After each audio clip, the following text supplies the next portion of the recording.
आदाब, मैं हूं मुमताज आलम रिजवी। आज मैं एक ऐसी स्टोरी आपकी खिदमत में पेश करने जा रहा हूं जो मिसाल भी है, जो सबक भी है और जो नई नस्ल के लिए मिशले राह भी है। मैं बात करूंगा अहद अहमद की, कि जो अब जज बन चुके हैं, लेकिन जब आप उनकी कहानी सुनेंगे तो मालूम होगा कि उनके वालिद मोहतरम पंचर बनाने का काम करते हैं। जी हां, जब ये खबर सामने आई तो अपूर्व भारद्वाज उन्होंने एक किस्सा सुनाया, वो मैं अभी उसकी स्टोरी आपकी खिदमत में पेश करूंगा। लेकिन उससे पहले मैं ये कहना चाहता हूं कि जब भी ऐसा कुछ सामने आता है तो वाकई लगता है कि अगर कोई कुछ करना चाहता है, कोई कुछ बनना चाहता है, तो कोई चीज उसके दरमियान में रुकावट नहीं पैदा कर सकती और वो बनकर रहता है। अगर बड़े घर के लोग कुछ बनते हैं तो जाहिर है कि वो मिसाल नहीं कायम करते, लेकिन अगर कोई गरीब घर का बच्चा, कई बार आपने सुना होगा कि कहीं रिक्शा चलाने वाले की बेटी डॉक्टर बन गई, इंजीनियर बन गई, आईएएस बन गई, कभी पंचर वाले और कभी कुछ काम करने वाले, सब्जी बेचने वाले का बेटा जो है वो जज बन गया। इस तरीके की स्टोरीज आती रहती हैं। ये स्टोरी भी उसी में से है, लेकिन मैं जो आपको ये भारद्वाज जी का किस्सा सुनाने जा रहा हूं वो एक बहुत बड़ा सबक दे रहा है। सबक ऐसा है कि आप सुनकर हैरान रह जाएंगे कि क्या अब भी इस दौर में भी ऐसे लोग हैं जो नफरत के खिलाफ आवाज उठाते हैं, और आवाज ही नहीं उठाते बल्कि अपनी नौकरी, अपना कैरियर भी दांव पर लगाने के लिए आमादा हो जाते हैं। जी हां, ऐसे ही हैं अपूर्व भारद्वाज। आइए सुनते हैं उनसे किस्सा अब्दुल पंचर वाले का। सुन करके वाकई आप चौंक जाएंगे। ये सुनिए। मामूली पंचर की दुकान से जज बने अहद अहमद के बारे में पढ़ा तो मुझे आज से ठीक 11 साल पहले की घटना फिर याद आ गई। मैं अपनी आईटी कंपनी के लिए पुणे के एक बहुत बड़े कॉलेज में कैंपस प्लेसमेंट के लिए गया था।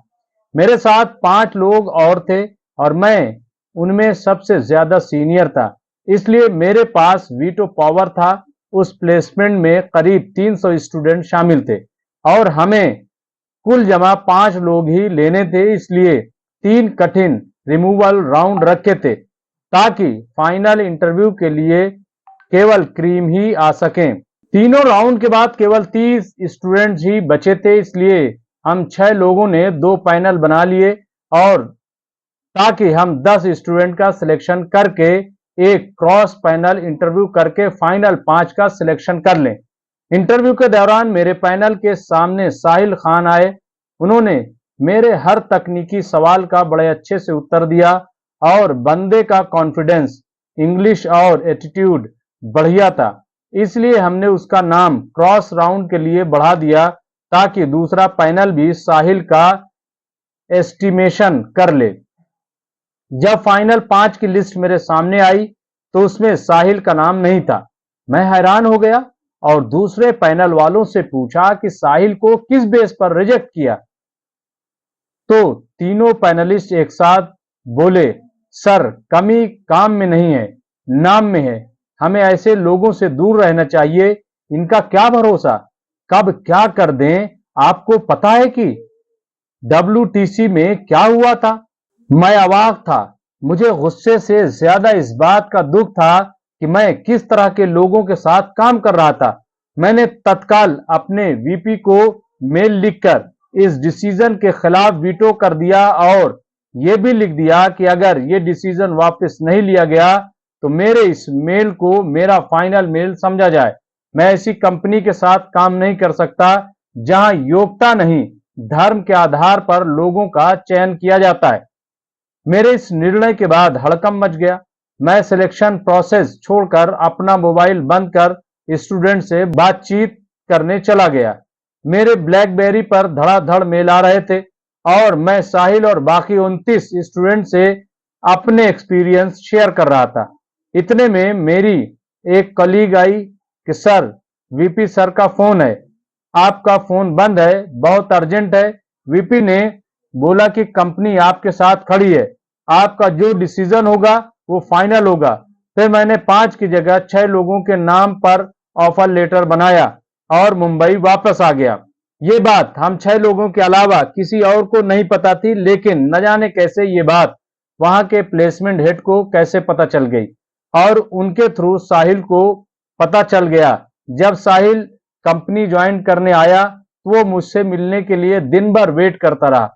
मैं एक प्रोजेक्ट डिलीवरी में देर रात तक बिजी था, इसलिए नहीं मिल सका, पर सुबह वो बंदा अलस सबा फिर कंपनी गेट पर आ धमका, मुझसे गले मिलकर बहुत रोने लगा।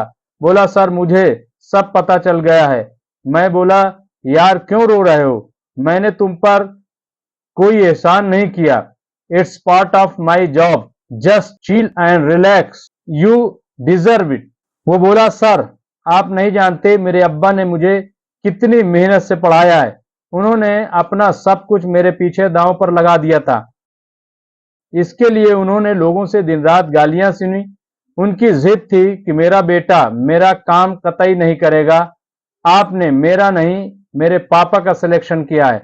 आप जैसे लोग हैं तो मेरा भरोसा इस देश पर कभी नहीं उठेगा। मैंने कहा, वो सब ठीक है, पर तुम्हारे पापा का क्या काम है और क्या नाम है? वो करते क्या हैं? साहिल बोला, सर मेरे पापा गाड़ी के टायरों के पंचर जोड़ते हैं। नाम है अब्दुल पंचर वाला। घोर कलयुग। अहद अहमद के वालिद को बहुत बहुत मुबारकबाद। आप जैसे लोग हैं तो इस देश को विश्व शक्ति बनने से कोई नहीं रोक सकता। डाटावाड़ी, पोस्ट सवार अपूर्व भारद्वाज साहब। तो देखा आपने कि अब्दुल पंचर जो एक किस्सा इन्होंने बयान किया है, ये किस्सा नहीं है बल्कि ये हकीकत है। और ऐसे लोग हिंदुस्तान में मौजूद हैं। जहां एक तरफ अब्दुल्ला जैसे लोग मौजूद हैं, वहीं दूसरी तरफ भारद्वाज जैसे लोग भी मौजूद हैं।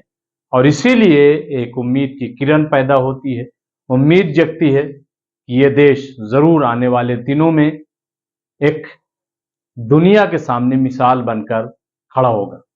बहुत बहुत शुक्रिया।